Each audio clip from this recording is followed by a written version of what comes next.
This time on Ask Christian Counseling Associates, we meet with author and father of 4 children, Peter Daniel James, to discuss his most recent publication, Not Another Christian Parenting Book. Join us as we focus on biblical parenting strategies for challenging family situations. Welcome, Peter. It's great to have you here. Thanks so much for having me. Happy to be here. So let me introduce you to the audience. Today we have Peter Daniel James, author of Not Another Christian Parenting Book. Peter is a father of 4, based in California, north of Los Angeles in Simi Valley. And you have done a lot of research on biblical principles about parenting. And so let's talk about the book. First, if you could summarize to us some important things to start us off about, in God's design, what does the Bible tell us about parenting that we really need to focus on? Yeah. So that was a big question that I was praying through as I not just raised my kids, but put the book together. But especially, so 4 kids, 16, 14, 4, and 1. So I'm kind of doing it all over again with the littles.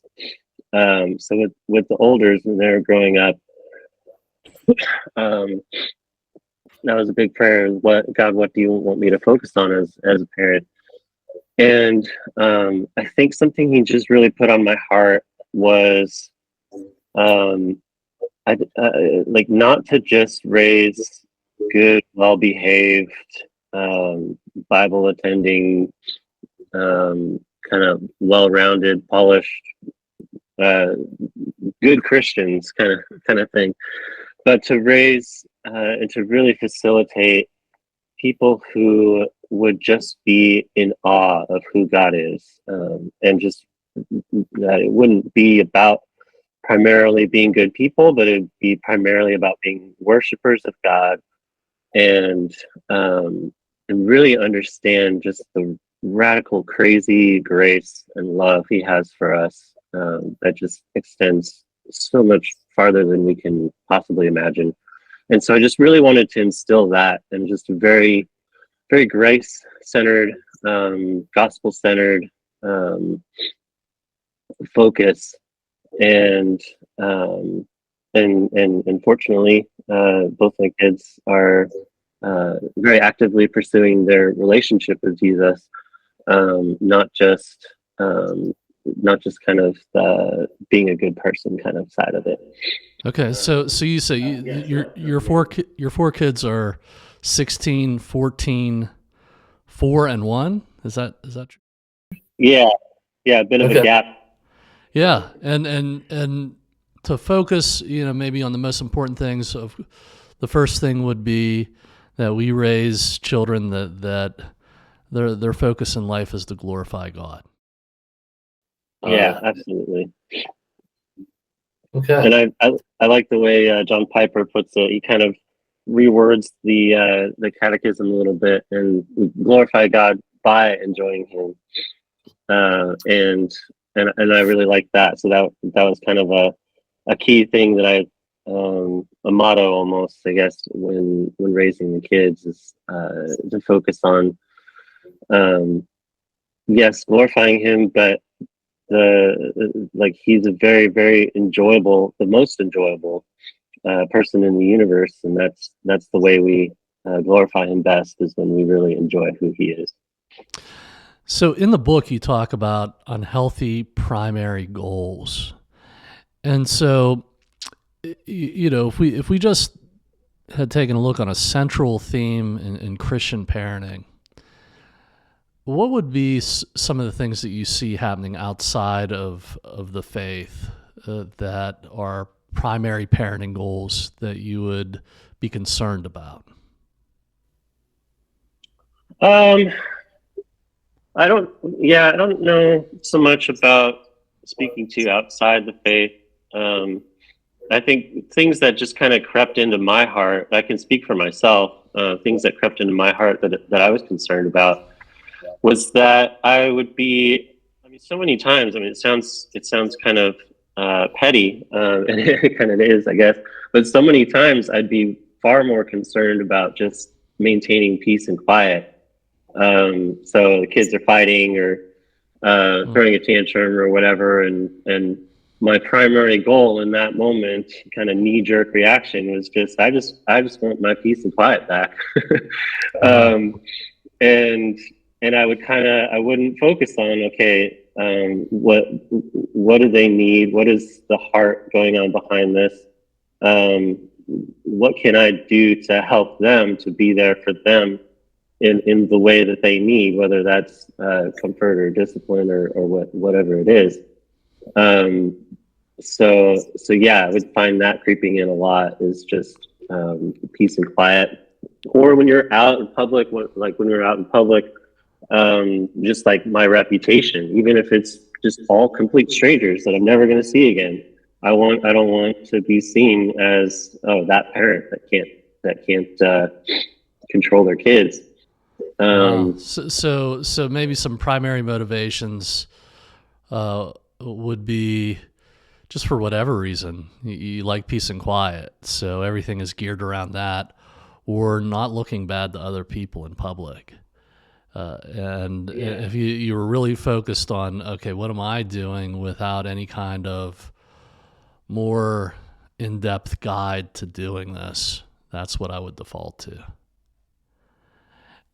yeah. So many times that would kind of be my knee jerk response, and so I just wanted to kind of address that and point that out and say, be on the lookout for that. Yeah, that's interesting. And I think, sort of that's what I sort of meant, like outside the faith, not that we're identifying, believers and non-believers, more so looking at, left to our own devices, when we're doing what we desire, what is parenting like? And those were two things that you picked up that could be pretty devastating if that's the way that you're operating. Oh, absolutely. Yeah, because then I'm purely just motivated by selfish motives. I'm not really thinking about what's good for them. And Yeah, I could think of like, hey, I'll give you this tablet. You could watch anything that you want. Just stay quiet over there. I'm trying to get some rest. Or in public, really giving yourself over to anger, exploding at your kids for saying something that you wouldn't want somebody to hear, and at that point, preventing that from happening through having them afraid of you would be a primary motivator for some people. That would be just two examples of how this could really start to take form of big time parenting mistakes. So yeah, I've definitely made those mistakes for sure. I think we all have too. So as we're talking about this, I think the more mistakes that we mention, and I'll tell you, my background, my people are all adults now. So my youngest is 18. She's a summer away from leaving the home to go to college, and then I have a 21-year-old who's getting married in about a month, and my son, my oldest, is 26, and he lives on his own, has his master's degree. Two of them work for Christian Counseling Associates. So out of fairness to them, I won't talk about the mistakes that I've made. More so, maybe I'm going to try to think back to my childhood and think about the experiences that I had and share that with you as you talk. And I encourage you, though, if that's part of how you present the information, let's talk about those mistakes. I think we'll be helping parents realize that that's a reality. We're going to make mistakes. That doesn't make us a terrible parent. We just need to acknowledge those things, talk about them, like me and you are going to do. But maybe also what would be helpful, a little bit more background, if you could share with the audience Peter. Are you an author professionally, or what other experiences do you bring into this that makes you passionate enough to spend the average of a year to construct this book? Yeah. So I've been writing this book for a few years, kind of off and on, and then and really just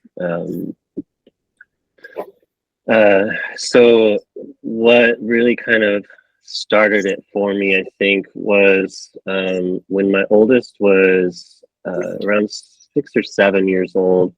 I went through a pretty gnarly divorce. The wife left the faith and left the marriage, and there were a lot of things that I did to contribute to the marriage falling apart as well. But it just really had a big impact on my son, and so we sought counseling, which was extremely helpful. And one of the big eye-opening things was I just the therapist pointed out gently, but that there was a lot of things that I was specifically doing that was furthering the damage, and that was just really eye opening to me, because I kind of went into it thinking, okay, like I'm gonna be here to support him, and it was kind of just the divorce that was the problem, wasn't me.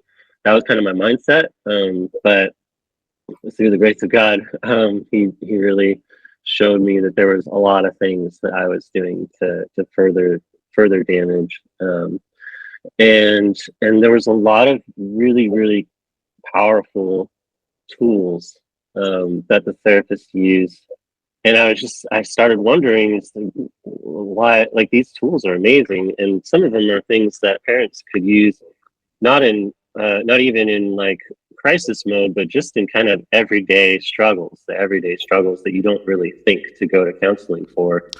Can, can you think of a couple of examples of those tools that were really important for you?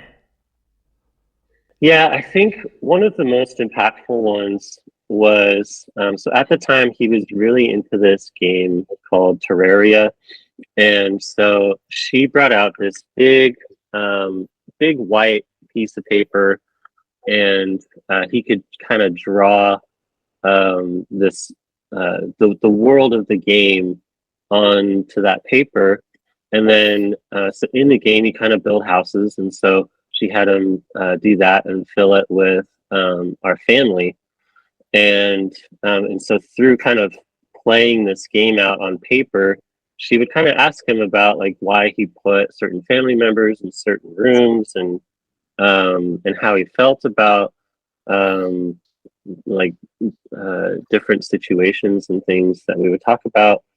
But I think because of that, kind of, it was in his world, and it just kind of, he opened up far more than if we just kind of sat down and just asked him, like, what do you think about your family life? And Mm. like you would with maybe an adult. But and so kind of doing that through this imaginary world, and he filled it with his experience, even if he was kind of more just looking at it as like those are just characters in a game. Mm. So that was really a lot of really kind of eye-opening insights came out of that, um, and I think that's something. I mean, having a trained therapist go through that exercise and kind of know where to look and know how to ask was very helpful. But I think it also could be helpful for parents to just do at home, and just kind of, they can get insights from just how their kids think about their family through the way that they play in kind of a house, like imagination house kind of scenario. Okay, that's very interesting and important to get the child to communicate more, to experience more deeply about what they're struggling with or what they find encouraging, and to be able to verbalize that to the parent. was really helpful to you in that exercise. Yeah. 'Cause I think at 6 or 7, it's hard for at that age for them to be introspective. It's hard for a lot of us when we're older to be introspective too. So I think that really helped a lot. Yeah. And you mentioned video games, and that this was your son who liked that. A lot of times it's hard for adults to realize that to really get into a kid's world, you need to play. That is part of the basic language of children. How they become introspective is through Absolutely. Yeah. Entering their world is very important. It's what Jesus did for us, and yeah. So it's that kind of incarnational ministry that we can do to our kids, for our kids. Yeah. So that was important, and it motivated you to write the book. Part of what motivates you to write the book is experiencing loss in your family through the breakup of your marriage and having to deal with that. You became expert through some mistakes that you were making there, in handling a difficult or complex situation. Yeah, and so just over the years, I just started gathering tools, from various sources, and then eventually started making my own, or making my own kind of modifications of them, to make them, because there's a lot of really good tools that aren't necessarily gospel centered, and so I would modify them to be more gospel centered. And so the book is really, it's a collection of over the years of all the tools that I've, gathered and put together, and put this kind of gospel centered focus on them. Okay.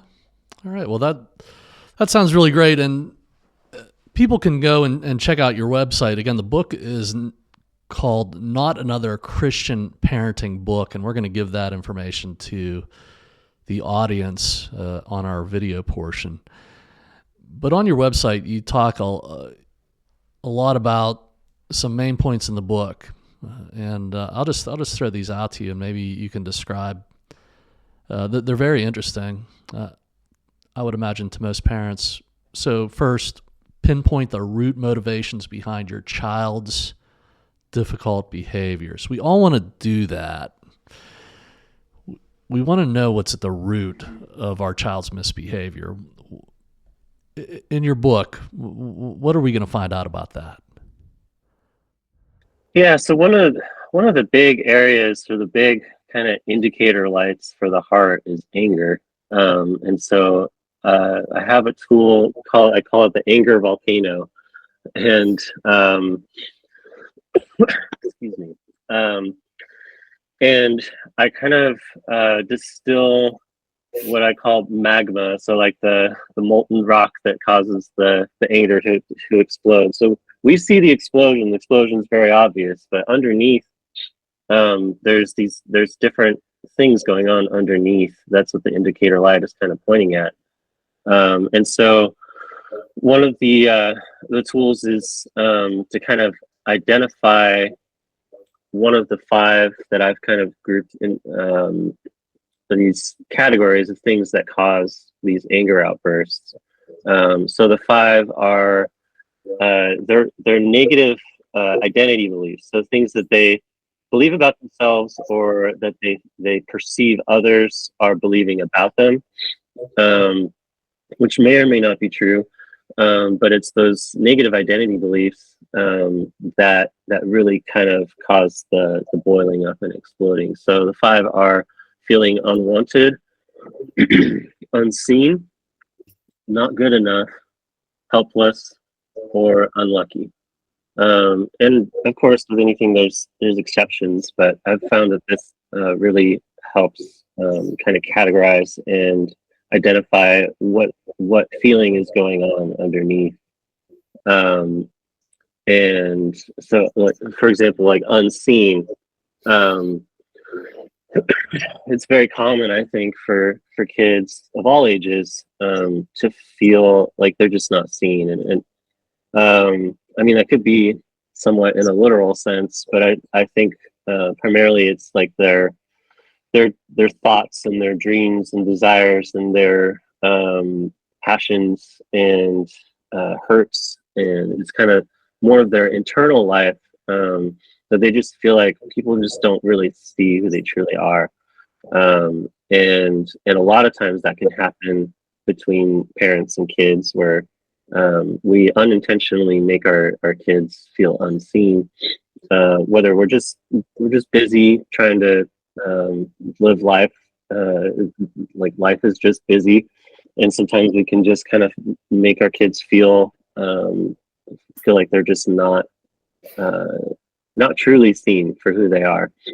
um, and so there's a graphic I have in the book that you can kind of show younger kids.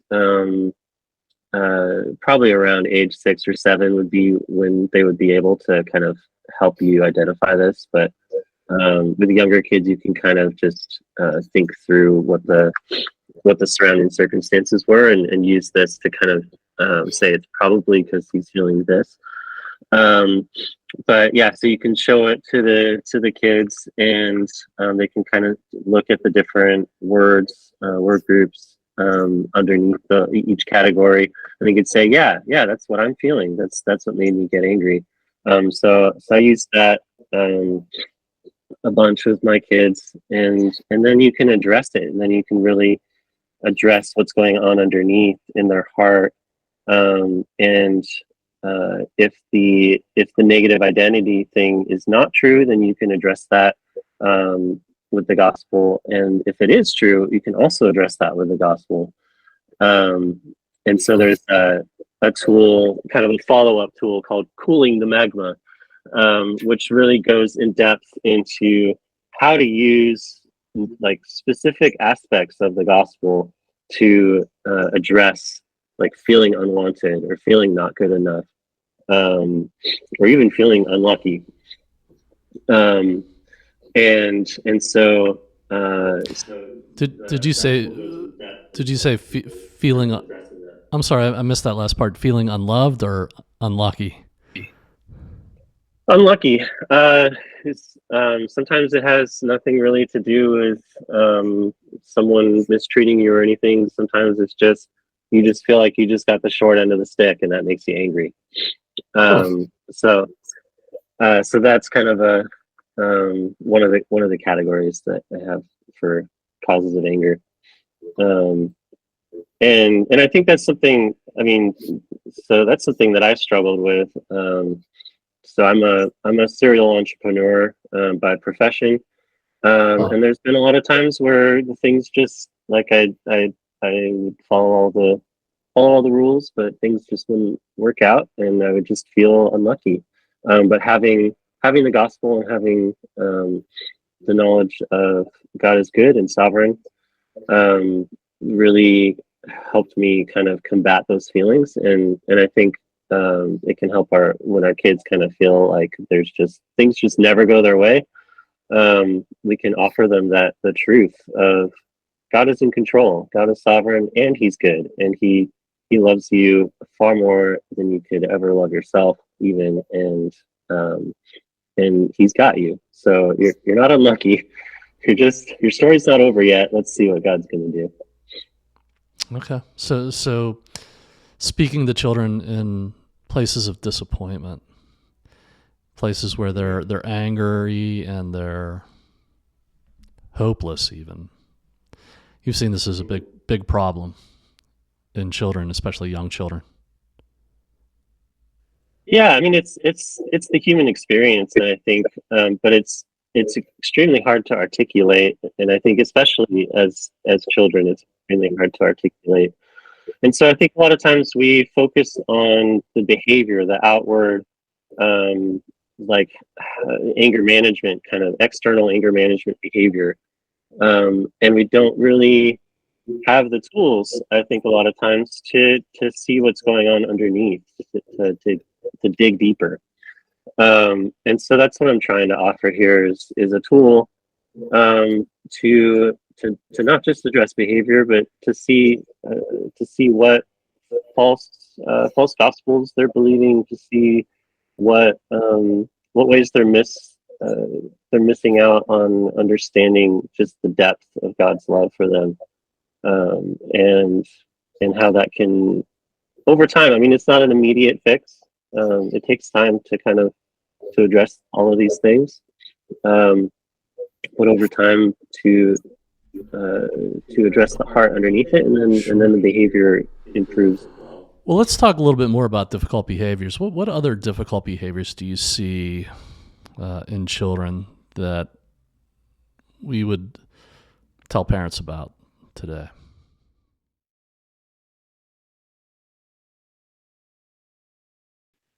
Um,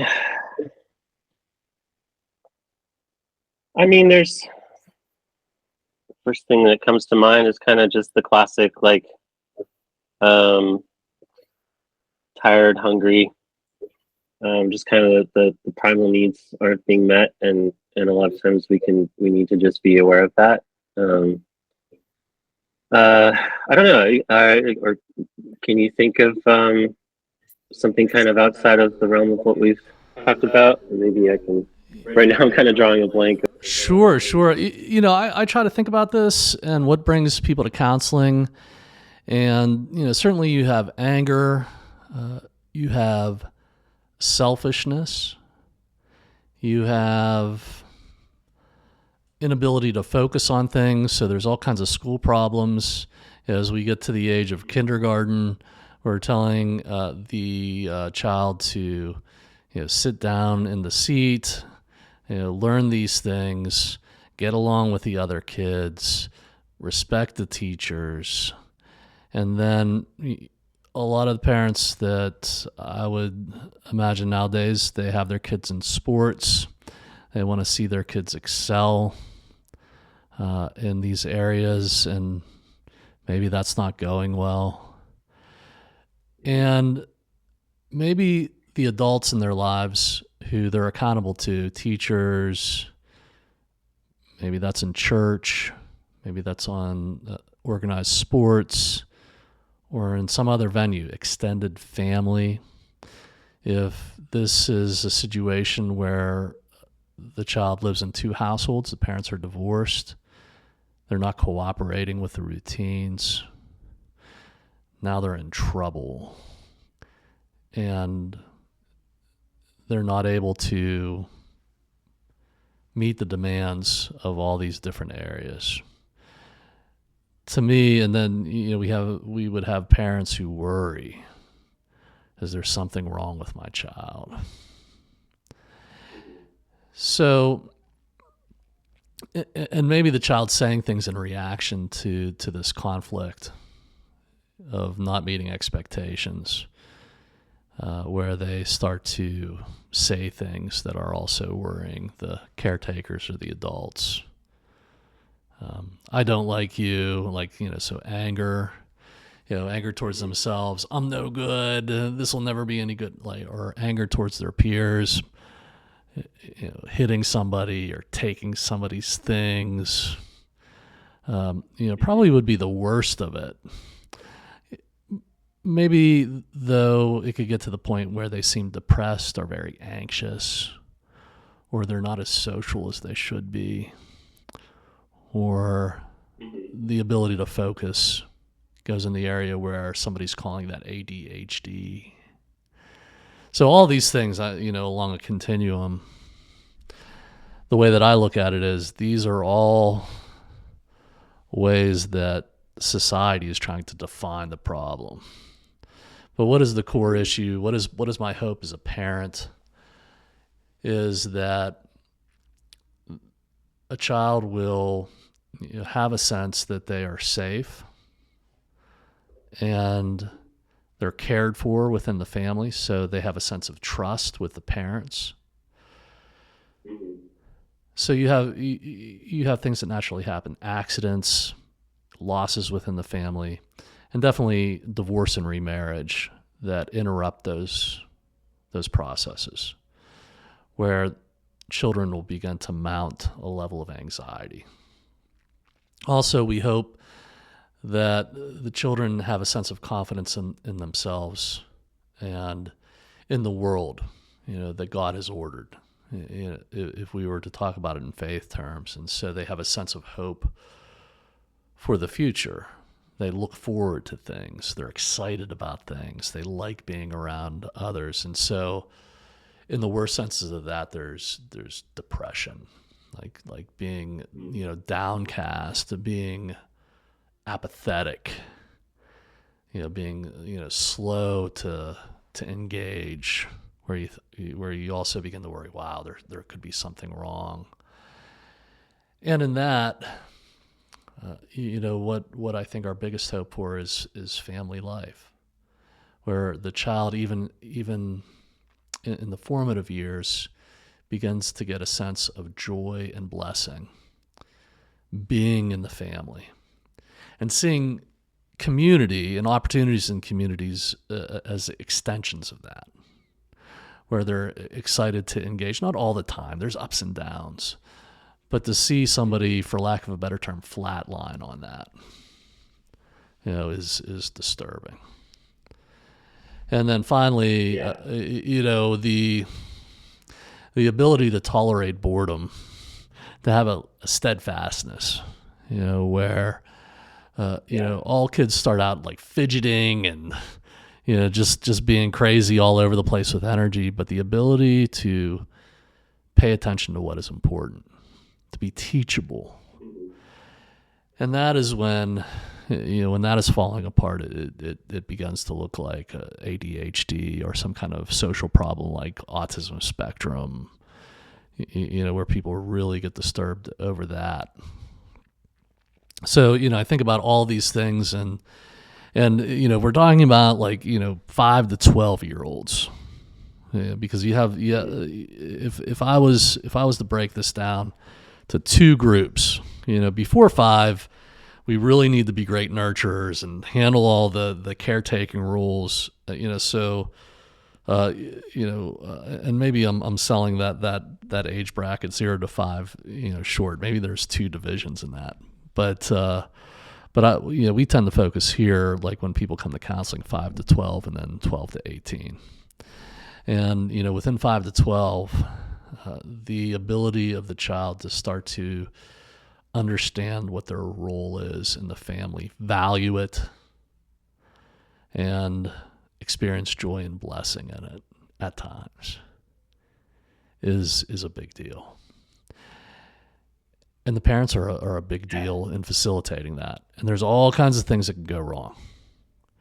And so hopefully we went through that. And so, when I think about difficult behaviors, it's everything that is not building that sense that'll get them through to the next stage, where a parent starts to worry, like, oh my gosh, maybe we're not going to make it to the next stage. This is bad.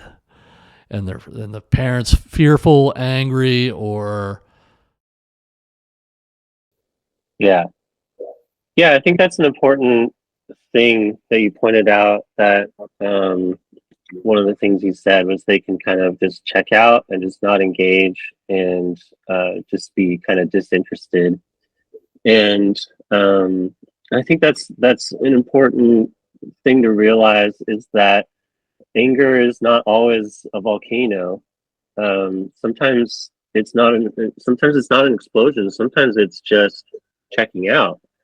And sometimes it's latent anger that doesn't show itself with yelling and screaming and outbursts, but it shows itself in depression and disinterestedness. And I think a lot of that. You want to look holistically at your child, and see if there's things going on biologically and just from a basic needs kind of standpoint as well. But I think a lot of what I was talking about earlier, that feeling of unwanted, unseen, not good enough, those identity beliefs, they can be the root cause of that kind of quiet anger too, that disinterestedness. And that's selfishness too, that you were talking about. Maybe it's not anger, maybe they're just chronically selfish. Like like most of us, would be left to our own devices. And Yeah, it it could that's naturally happen. that's a gospel thing too. Sorry, go ahead. That all these things could just naturally happen. Although I think the premise of doing a parenting book is that what is modeled from the parents and what is the way that the parent is leading and shaping behavior and instilling values and exploring deeper things that we would refer to as virtues. Yeah. All those kind of things are the parent's part. And my theory on this is just ages and stages. Like there's important things that happen at different times. And the more that we understand that, and if you look at the literature, and the theme of your book I love, it's not another Christian parenting book, which means there's a lot of opinions out there and a lot of stuff that's been researched. I think, our approach is academic in a sense that knowledge leads to wisdom, but it's really difficult to, have wisdom without knowledge.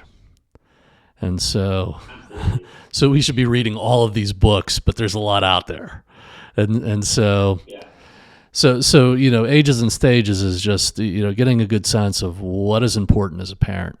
And so this understanding root motivations, understanding when you would say something is a difficult behavior, is also, I think, really great, because we need to understand that behaviors aren't created in one day, and they're not going to end in one day. It's a process. And sometimes it's like until the next stage that you're going to be working on this, and you're just going to hope to get through this stage in a positive way to get to the next where something becomes possible. And parents lack patience. They lack insight. All these kinds of things can be, your ability to do this can grow through seeking knowledge and wisdom. I like, you're mentioning anger a lot. Anger has to be dealt with, and it never goes away.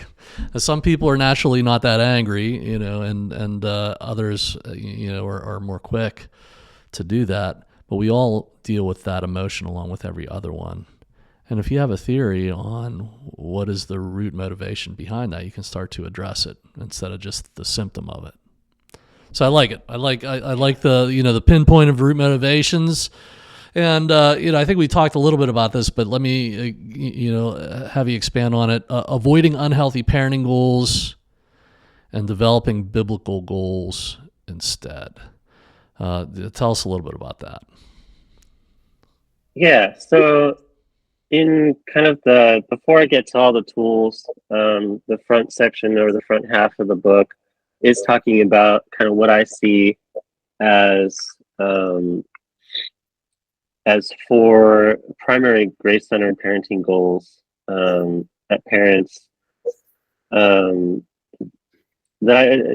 I focused on with my kids, and I think is helpful for parents to integrate as much as they would like. But the first one I kind of talked about, I think everything flows out of this teaching kids how to accept God's love. And so it's a passive thing, but it's a very active passive thing, accepting God's love. And I think that is possibly the most difficult part of our faith. Paul in Ephesians 3, he prays for the Ephesians to have strength to comprehend the height, the width, the depth of God's love. And that always just kind of struck me. Strength. Why is he praying for strength? Why not intelligence? Why not just more information? Why not just like ability, like mental capacity? Like, why strength? Why does it take strength to comprehend the height, the depth, the width, the breadth of God's love. And I think it's because everything in us just fights against that free gift of grace. Like everything in us wants to earn it. Everything in us wants to it just can't believe that there's this God that could know us so well, that he knows every dark corner of our heart. And he, as Tim Keller puts it, we are far more sinful than we dare believe, and yet far more loved than we could possibly imagine. And I think that's the hardest thing to believe, that God loves us. And like if you just close your eyes and just picture God looking at you, what is his facial expression? I think for a lot of us, we would be kind of our knee-jerk assumption would be that God is kind of like, sure, he loves us, but he's kind of mildly disappointed or just kind of not that excited about how we're living our life. There's kind of this low-grade guilt for a lot of us. I know I just speaking personally from my own experience, that can be my knee-jerk thing, and I think that's common for a lot of us. But when we look to the face of God, every time, overwhelmingly, he is just so, it's like the prodigal son returning home. Like he's just running out, huge hug. He's got the biggest smile on his face. He is just, he loves you so much. And it's just so hard for us to believe that. But everything flows out of that, accepting that. And well, I'll tell you, and let's try to think of, so accepting God's grace, and this theory that that's a major hurdle for children and adolescents. I think to my own childhood, and we went to a high steeple church. So, pastor was way up in the pulpit and would talk about God's love all the time. And until I was 12 years old, I went to church every Sunday. And my parents were divorced and remarried by the time I was 12. So that would have happened in my formative years, maybe starting in kindergarten. Thinking about God a lot, because I had a friend who lived down the street. He was Catholic. And I remember, he, in my mind, would have tangible things to engage God with. He knew prayers, and he had a rosary, and he went to mass. And I had a Bible that sat on my dresser. It was a King James Bible. I tried to read it many times, and I had this sense that God was all powerful. He definitely wanted me to read the Bible. I had nothing else, to get any closer to God. And I look back now as just the situation that I was in, and I wasn't sophisticated enough to know how to do anything more. And that's an interesting question that you ask. If I closed my eyes and I imagined what God's facial expression would have been towards me, I just would have thought of, God being very powerful, and he all-knowing. It was very clear to me. And that was it, if you can imagine. Now, one of the things that were pivotal in my adolescence, 16, 17 years old, I started visiting my father more, my dad, and he would force me to go to church. So there was a time between like 12 and 15 I didn't even go. My parents gave me the choice, and I said, I'm not going. I'd play out in the neighborhood or whatever. But when I went to church as a 16-year-old, I started to get these senses, and I can remember them even now, just being in this old country church or wherever we would go, and the light would shine down through the stained glass. And there's, a lot of churches now don't even have that, but it was just the setting, and you're sitting in an old wooden church pew. and having this sense of happiness come over me like a wave, and getting the sense that that was God shining down through that window onto my life, and having a sense that I would, and just in a very immature way, that this would be a good day because God did that. And that was my beginning sense of being able to trust that God's way was good. And it helped, because my dad was also, he would take me out to lunch afterwards. He'd say, "You go to church with me, we'll go out to lunch wherever you want to go." And I enjoyed that. And it was part of that good day. So it just, and so I see, God interacting in my life even before I proclaimed that I would follow him, and my parents being a part of it. And that was the beginning of me trusting, and so to me, I look back, I agree with you, understanding God's grace, a hurdle for me was trusting that his way was the way that I should go, and that it was good. And it wasn't like thinking like it was bad. I just thought it was just like there's nothing here. There's nothing. God is just interested in this, that he's respected and he's powerful. And so don't cross him. But there was nothing more. So those were like the actual thoughts in my head, the way I can remember them. So my question would be like, if we think like, what does it look like in your experience, for a child or an adolescent, not to trust God's grace? What as a parent, what would we see that would let us know that? It could be as simple as just being really stingy with your stuff. I would see that a lot. The whole spectrum of ages in varying ways, but and I think that can kind of come from just not really having a firm grasp that you're okay, like you're taken care of. What is it? Paul says, "He who did not spare his own son, how will he not also give you all things?"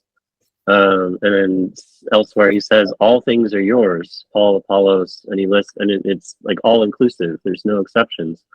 In Christ, we inherit everything, and that can be for kids. I think that can be a really kind of esoteric or just kind of abstract concept.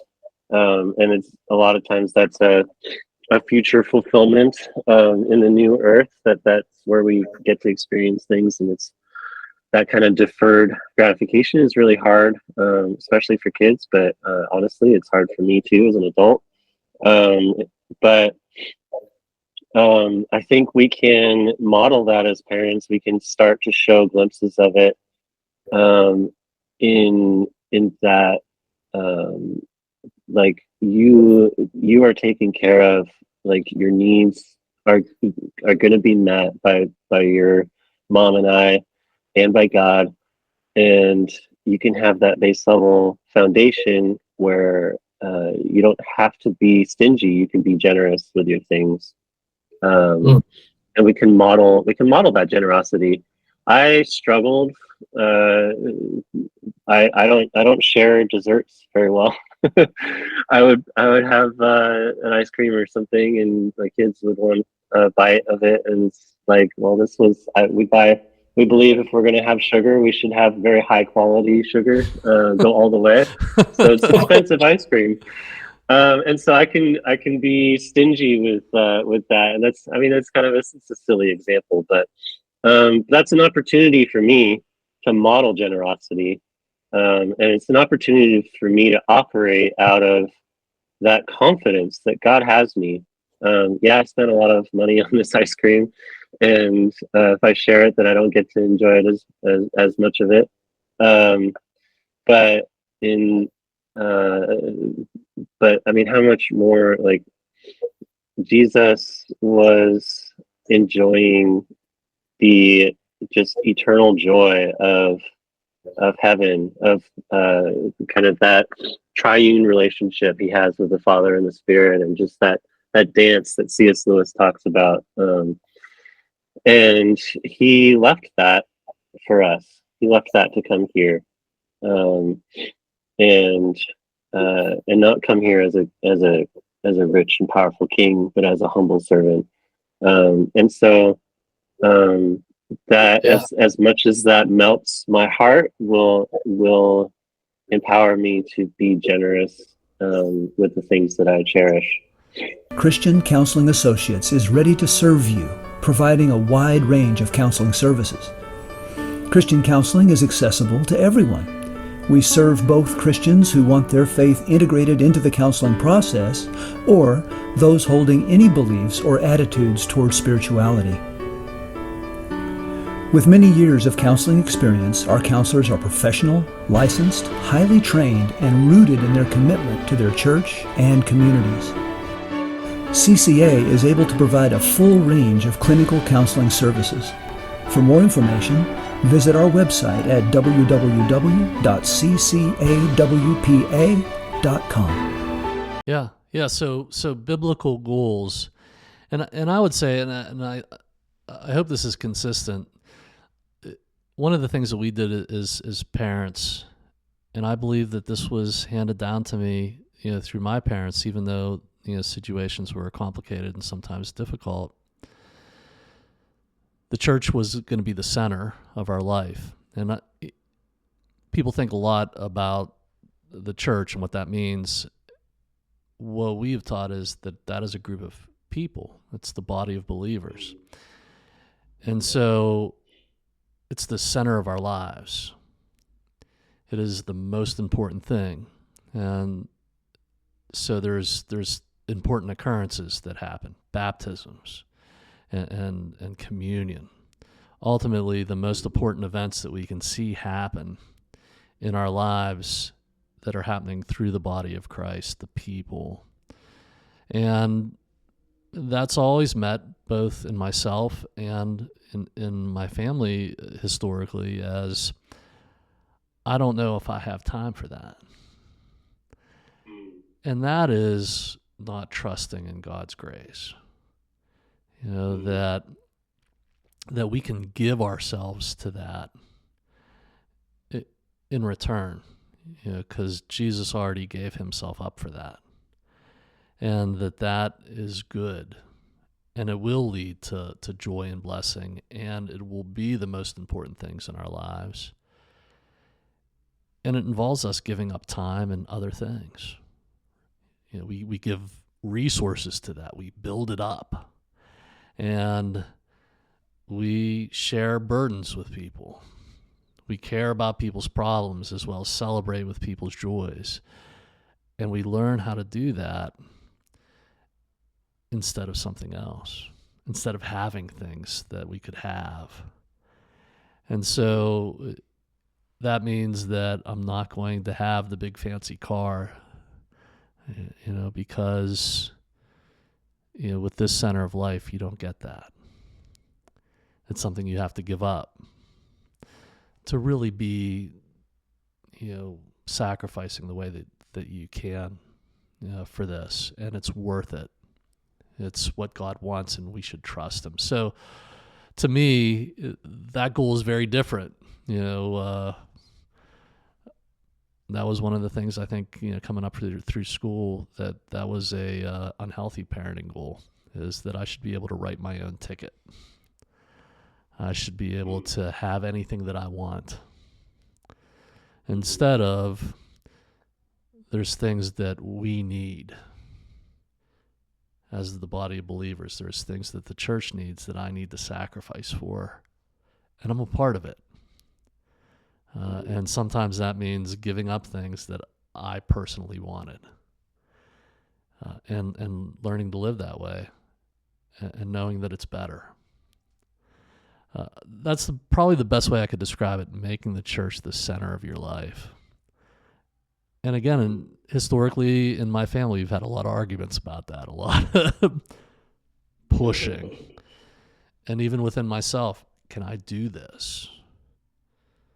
So yeah, you have us thinking about what are true goals as a parent, and that's going to be part of how our children develop. Now, next topic, you have lecturing and punishing versus connecting and correcting as an important area that we need to focus on. Tell us about that, lecturing and punishing versus connecting and correcting. Yeah, absolutely. So one of the resources that I turned to early on was a book called No Drama Discipline. And so the authors, they're not, as far as I know, or at least they don't write it from the perspective of being followers of Christ, but just their observations really line up, I think, a lot with how God is a father to us. But they talk a lot about kind of how when especially a toddler, but I mean all of us are susceptible to this. When we have a tantrum, or when our kids have a tantrum, they talk a lot about what's going on in the brain, and so how like there's a disconnect from kind of their more logical thinking processes, and it's disconnected. They have no access to that part of their brain when they're in a tantrum, and they're kind of in this like more fight or flight kind of mode. And so I think what I would see in myself, my knee-jerk response would be to try to reason with my children when they're kind of having these outbursts or meltdowns. Either reason with them or lecture, or but what I learned from this book was that they can't process that. So it's not rational. It's not rational when you're in a tantrum. Reasoning is no longer effective, and some children's behavior transcends reason. And you can see an example of this with Elijah. So Elijah, he calls down fire from heaven onto the altar, and he proves that the Baal worshippers are worshiping the wrong god. Their god just didn't show up, and so he's expecting this big revival to come out of that. But really, what ends up happening is he gets put on this hit list by Queen Jezebel, and he basically throws a tantrum. He's like, God, just take me now. Just take my life, and I'm done. I'm done with this. I'm done with the mission you've given me. Like, it's not panning out. I'm the only one left. There's nobody else. Just this big temper tantrum. And what is God's response? God sends, I think it's crows to feed Elijah. He takes care of Elijah, and he nurtures him first, comforts him first. And an important thing I learned is that when you're comforting your meltdown child, comforting is not condoning. Comforting is it's helping them get back to a state where they can think rationally. And so that's the connecting part, is that connecting, that comforting. So God comforts Elijah. He calms him down. He takes care of his basic needs. But then from there, once Elijah's had a chance to kind of cool off, he doesn't go into a lecture either. He goes into an illustration. So he sends the fire, the earthquake, but God's not there. God's in the still small voice, and And Elijah, he's this big personality. He wants to change the world in big, huge, miraculous ways. And God is teaching him through this illustration. At this point in time, I'm going to change the world through the mundane, through discipleship, through one-on-one relationships, Yeah. through that kind of just whispering into the culture and changing gradually. That's how I'm going to change. Well, you bring up a great point, and I think of like biblical examples like Elijah, where I agree with you completely. Like he's an adult prophet throwing a tantrum like he was a kid. And we have to acknowledge that tantrums are not just centered on childhood. They can happen throughout the lifespan. But when we see them in childhood, parents get worried, like, oh my gosh, what am I going to do? And so, I think of, the part that I would bring up is Galatians 5. And let me read through this. It talks about in Galatians 5, we all, it's the fruit of the Spirit, but it also will talk about the works of the flesh. So starting in verse 19, now the deeds of the flesh are evident, which are immorality, impurity, sensuality, idolatry, sorcery, enmity, strife, jealousy, outbursts of anger, disputes, dissensions, factions, envying, drunkenness, carousing, and things like these. I'm going to break off there and just say, in childhood, we don't really see all these things happen until you're fully grown. You see the beginnings of them. In a tantrum, we're just completely out of control. Definitely it looks angry. It can spark disputes, dissensions, factions, a lot of these things. But the fruit of the Spirit, verse 22, is love, joy, peace, patience, kindness, goodness, faithfulness, gentleness, self-control. Against these things, there is no law. So like what you're talking about, God wants to whisper, into the culture, into Elijah's heart. Still small voice, a slow change that is permanent and enduring. And this is deep in the heart. And as an adult, we see Elijah struggling with this. What he wants to give into in his desire just to freak out. Where did he learn that? Well, he learned it somewhere, and he brought it to us as an adult in his most intense place. Very easy to give into your desire. Also, for the believer, deep in your heart, God is calling you to do something in that moment. And if we can learn how to do that, to listen to God's voice deep within us, and we can learn that and become mature in that it's not a small voice anymore. It's loud. It's clear. It's decisive. And that's what it's like to be a mature believer, that you can follow that voice and you can choose it. God will make that possible. That starts in childhood too.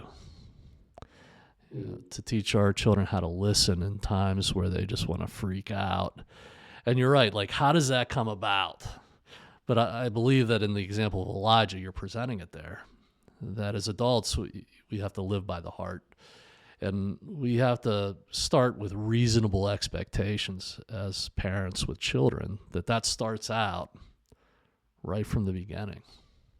It's in how we nurture our children. We start to build a trust where they will listen to us, and then we have this relationship. And, I wonder what you think of this, to get your read on, because we're talking about punishing versus connecting and correcting. I think the real tough thing in parenting, and this sort of gets into the next topic of behavior modification versus shepherding.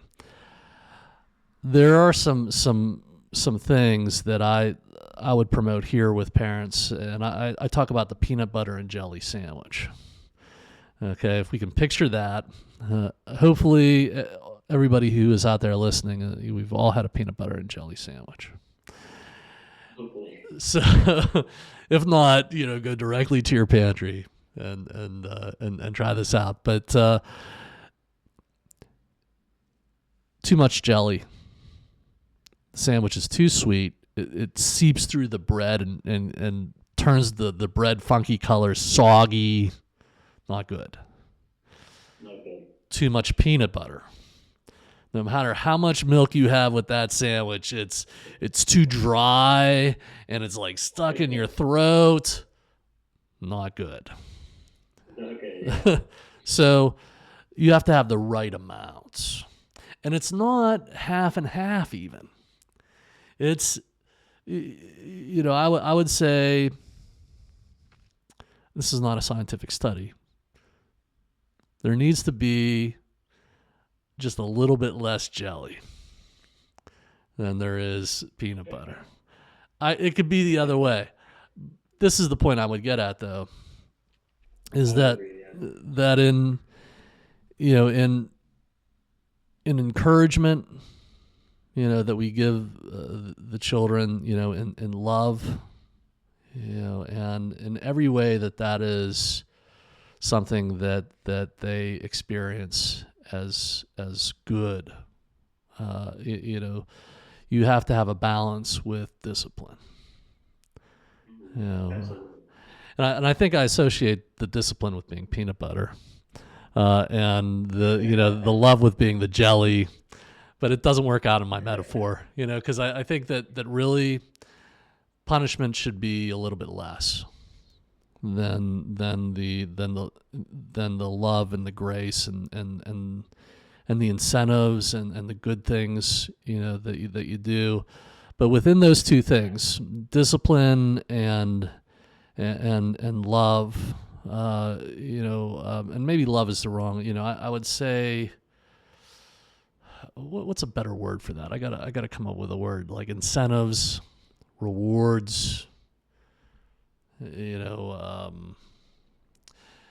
yeah, well, I mean, I think discipline is a good word, but it's gotten a lot of baggage around it. I mean, it's the root is from the same as disciple, which is just to teach. So it's everything we do to teach them to move away from harmful things and towards beneficial things.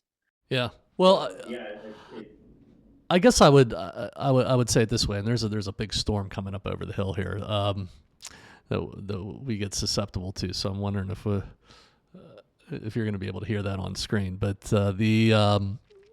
this comes from in the literature. There's a lot on punishment versus reinforcement.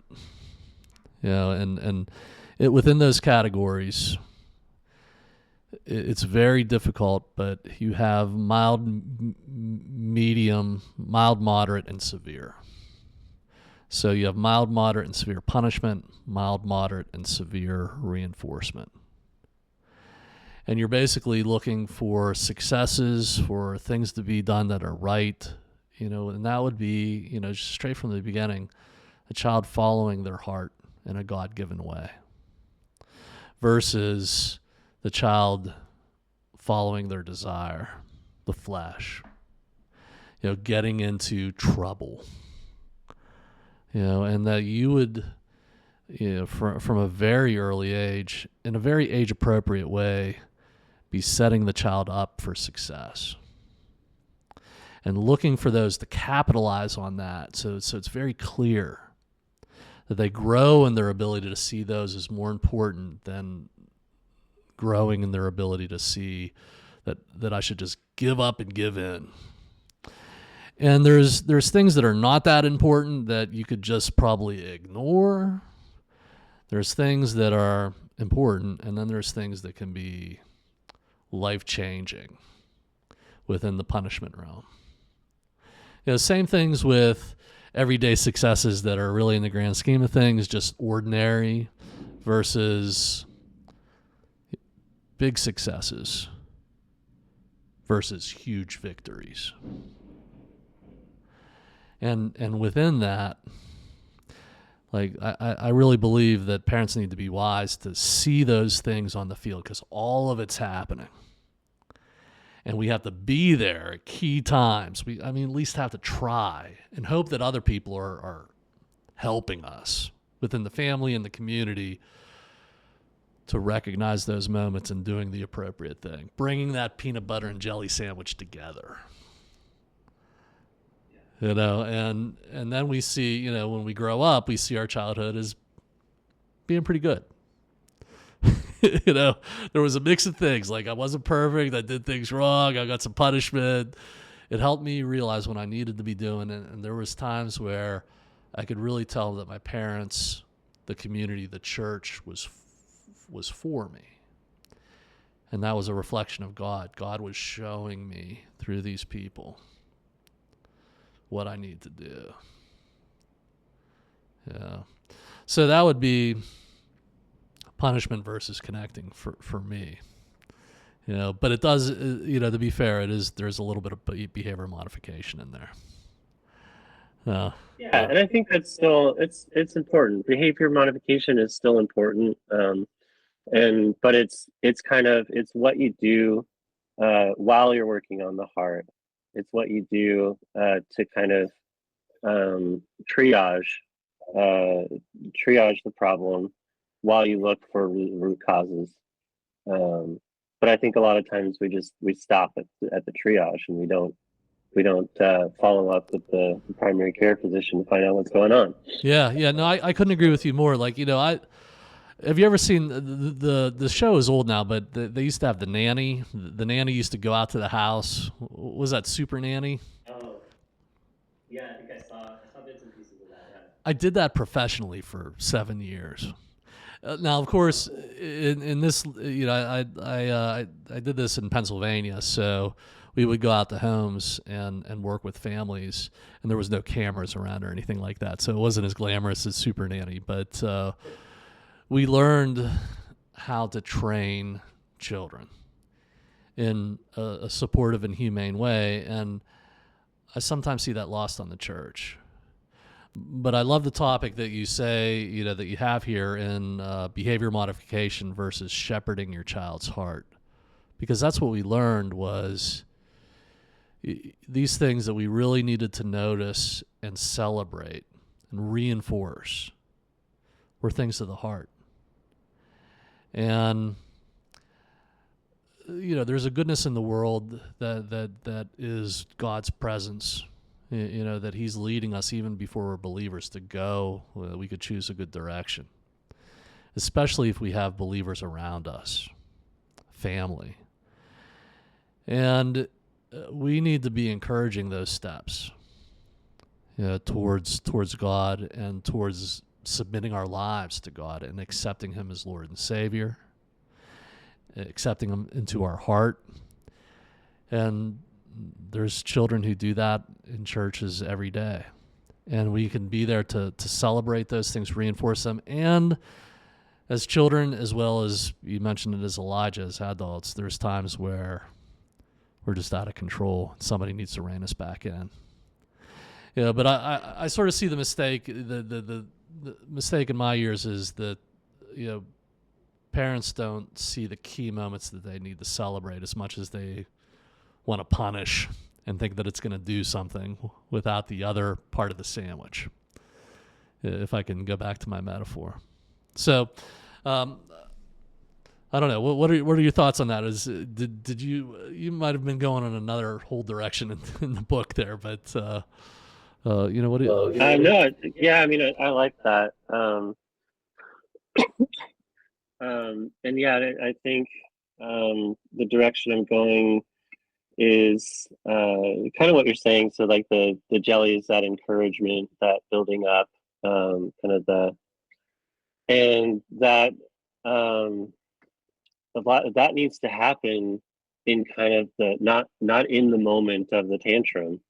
The kid can't really receive that in the moment, and there has to be that intentionality first to comfort them, but then also once kind of the fire has been put out, to take that time to really dig in and find out what's going on in their heart, and then kind of apply the jelly in the metaphor of the kind of, what do they need? Do they need encouragement? Do they need guidance? Do they need consequences? And so you can kind of assess the situation once the fire's put out in a much more calm and rational way, Yeah. rather than just resorting to kind of the knee-jerk response of lecturing and then just like throwing on angry consequences without really much thought.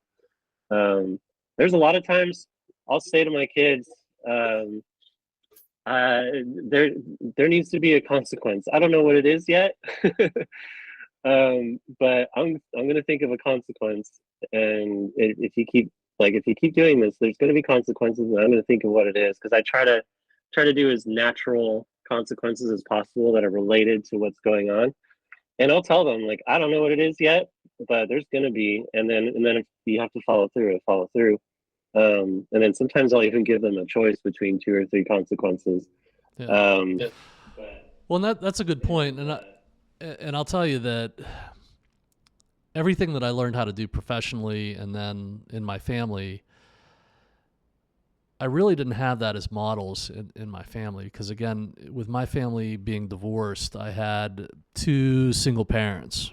And so I did pick up, I tried to keep the positive things, but I really didn't have a very set idea going into parenting, what I was going to do. I read books and I tried to fit that back into my memories of like what was it like to grow up as a person. And then you develop this menu of things you can do. And like you're saying, so the menu has to be diverse. Like if you only have two or three things of punishments and reinforcements that you can use, positives and negatives, man, are you a one-dimensional parent. And yeah, and you'll be in trouble if that thing you can't do when you're in the car, or you can't do when you're in the store. Like so you need to many, have different kinds of yeah, consequences for different situations. so many different situations. And your kids, they're smart. They'll figure it out. They'll figure out a way to game the system. And that's there's a reason the children are doing that. They want to grow up. They have this natural thing to want to master everything, including the family, and you have to stay on top of it, and be that kind of guide who's out front, not trailing behind. So this menu of things, I got that through books like your book. Like it's a wise thing to read through these things, and out of every book, I'll tell you, maybe I don't like everything, but I get like 3 or 4 things that I'm going to use, and now I'm +3 on my menu, and with the hundreds of situations that you'll go through, at some point that's going to come up to this is what I'm going to do.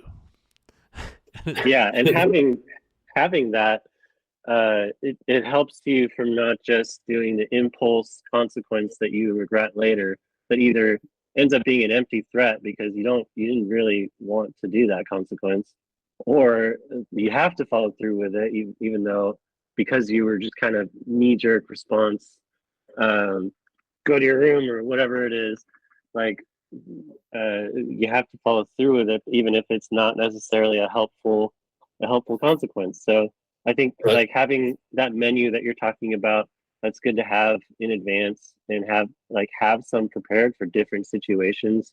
And even if you don't have one yet, like have that freedom to just say like, yes, there's going to be a consequence if you keep going, and your kids will know, like if you're consistent, they'll know that they're not going to like whatever it is. Yeah. And so it gives you that freedom to kind of give yourself time to think, give yourself time, because what happens with me a lot of times, I mirror what's around me, like the emotions around me. I'm very like what's coming at me, I tend to reflect back.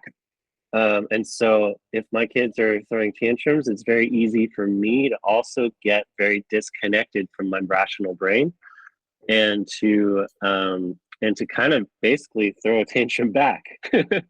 That can be a very a harmful thing, but that's kind of the knee-jerk thing that happens with me a lot. And so having that preparedness with the menu, and the freedom to say, like, okay, give me time to think, give myself time to kind of self-regulate my emotions, where I'm reconnected, I'm thinking rationally again.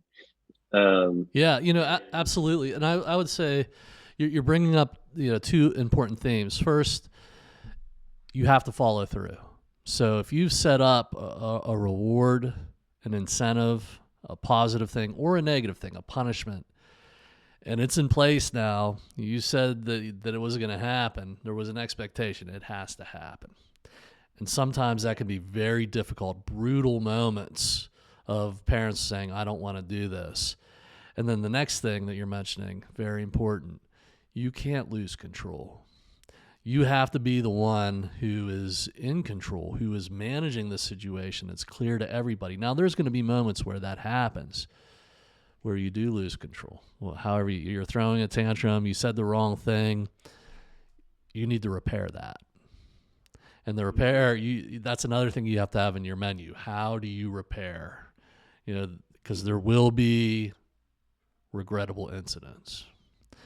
Our job is to minimize those as much as possible, in frequency and intensity. Hopefully we see that coming, and it's a small thing. But we're talking to some parents out there. There's been some big regrettable incidents. We have to find ways to repair those, and all these kinds of things are sooner better than later, which means the immediacy. And you have this last topic that I would ask about in your book, cultivating the in-moment, cultivating the in-the-moment parenting responses you can stand by. Tell us about that, because to me, like that's a nice theme. You want to be able to stand by your behaviors, build these memories. Tell us more about that. Yeah, so we kind of touched on it a little bit with that, like having the menu prepared in advance so that you're not just like pulling things out of thin air. But so something that really changed for me with my parenting. So the same time I was reading that other book, No Drama Discipline, I was also reading a book called SEAL Team 6 by Howard Watson, which is not a parenting book. Not a parenting book. Not a parenting book, but I got an excellent parenting lesson from it. So he has this phrase that he says over and over again in the book: the more you sweat in peacetime, the less you bleed in war.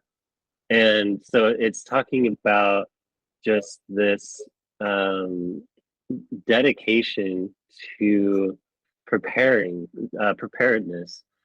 So they go through, there's this building that they have where they're training. The walls inside can move. So they'll set up, every time they burst down the door and enter the building, it's a different interior. It's completely different. And sometimes there's hostages, sometimes there's bombs they have to defuse or whatever. But what they're training is they're training how to make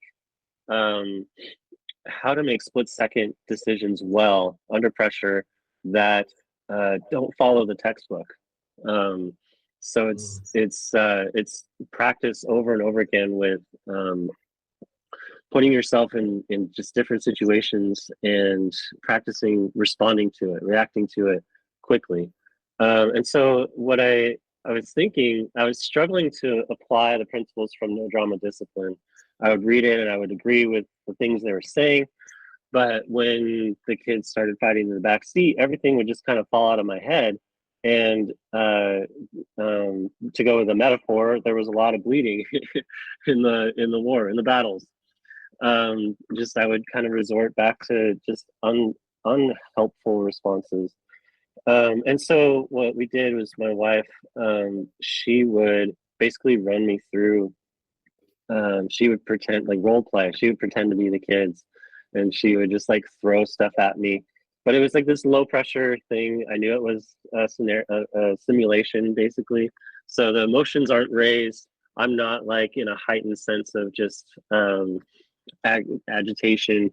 And so she was able to basically take me through simulations of the kinds of fights that we would deal with, and this kind of the sweating in peacetime, and that was really helpful. And then also just taking one hour a week. Sometimes we'll do it like while we're doing dishes or something. My wife and I will just talk about, hey, what's a frequent challenge that we're facing now with one of our kids, and we'll just talk through it, and just be very intentional about kind of workshopping it, going through the different tools that are in the book. There's like questionnaires and stuff to kind of help pull out like assessing what's going on in the heart and the gospel responses and things like that. So we'll take an hour to go through that and just really do the work when things aren't happening, that will prepare us so that when that situation comes up in the moment, we have a plan, we have practice. We've practiced responding to this situation. And that is a great. So then it's so much easier to do something that I can stand by. Yeah. So in the moment parenting responses you can stand by. In your book and a lot of parenting books, there are exercises, journaling activities, and there's this game plan that you come up with, especially if you've been through what we talked about before, regrettable incidents. You get with your spouse, the people in your family who are caretakers, and you look forward towards the next time, and you practice what you're going to do different. And so you turn this situation that's a bad memory, something you had to repair, into what are we going to do next time. And so it's great to have those kind of resources, that you're describing. So we're about out of time, but I do, and there's plenty more topics that I can see in your resource. And I do encourage everybody to go out and check out this book, Not Another Christian Parenting Book. You're going to find plenty of tools that you can put into your parenting blueprint. But talk about technology for us, and some advice for parents. The technology is having a lot of influence. Maybe some of us are thinking more so than our parenting interactions and what we're trying to teach. Technology is taking over. What can we do? Yeah. So this is something I'm really passionate about, and I think the way that I approach it is probably very different from a lot of people. But so I wanted to start. I think so. Technology is something that was originally intended to be a gift from God to us, that will give us glimpses of what eternal life is like. So eternal life is it's knowing Jesus, and it's knowing the full scope of who he is, and getting to experience the full scope of who he is.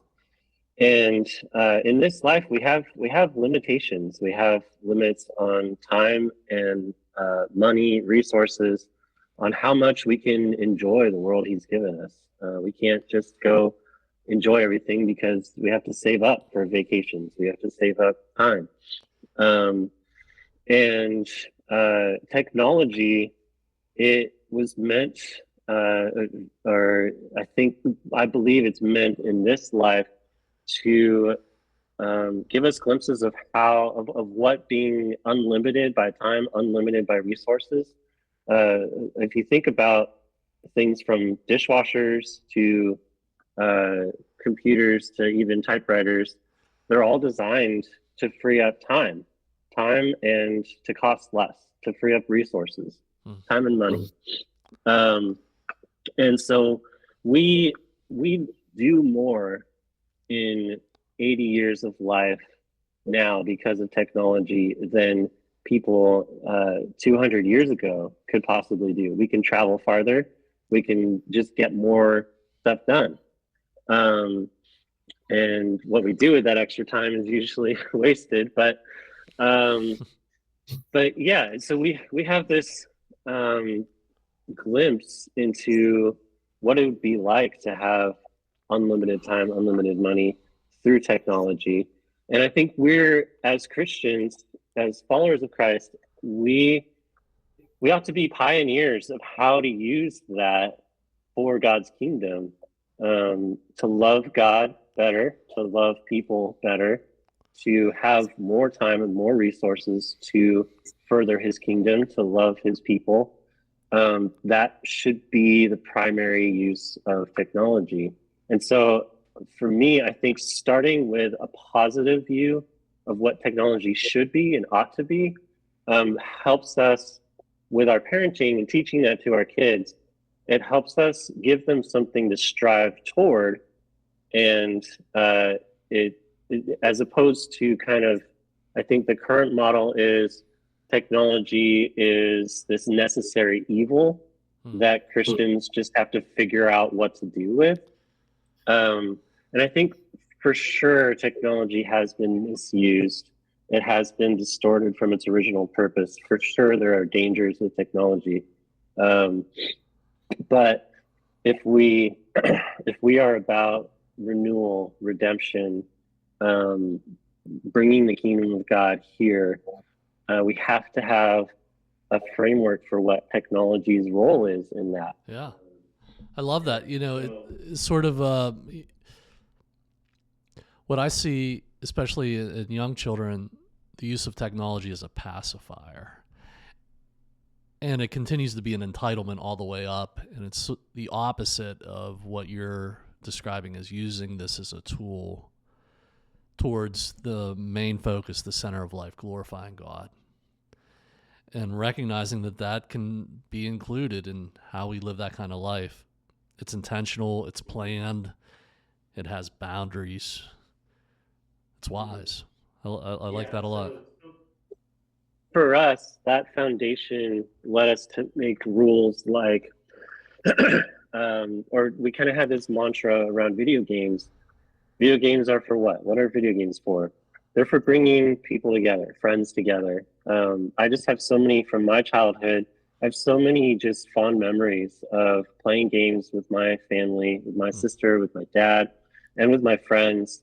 I mean, back then you had to play multiplayer games in the same room as each other. Yeah.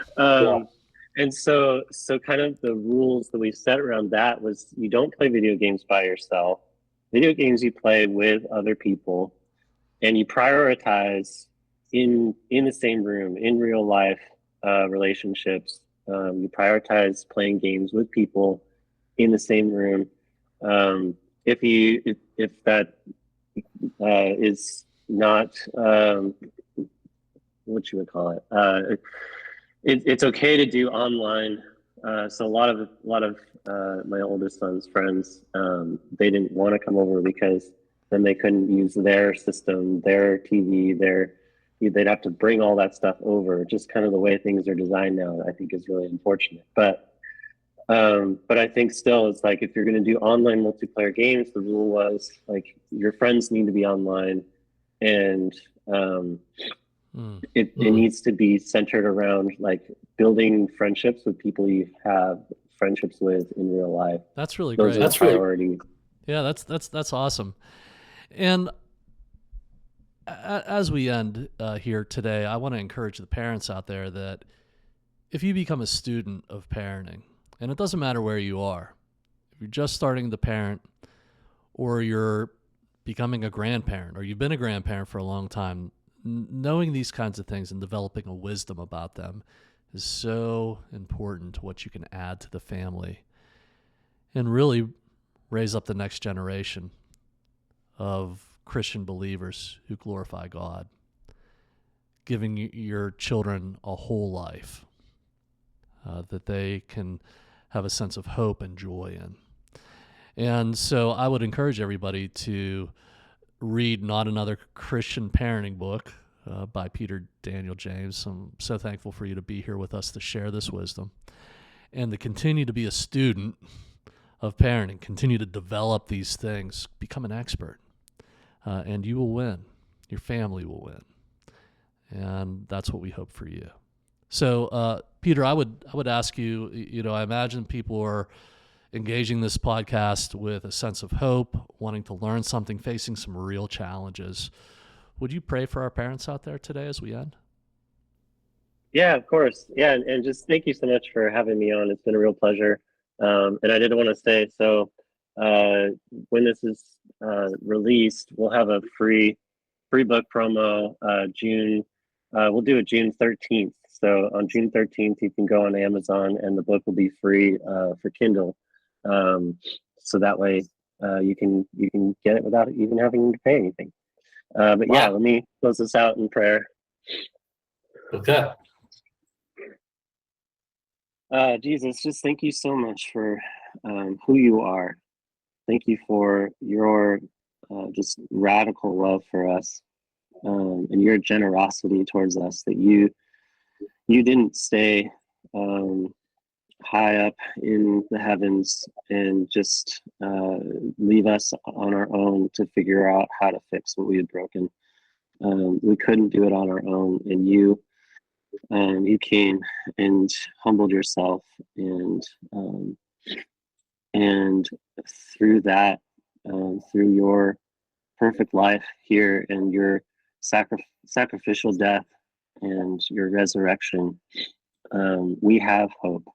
We have a foundation, a new identity, an identity that we are wanted, we are seen, we are now good enough because of Jesus, and we can operate from this place of being loved, being safe, being secure in you. And God, I ask that you would make that real to everyone listening, that they would be able to operate as parents from that security, from that place of being loved and safe in you, and that they would be able to model that to their children and teach it verbally to them as well.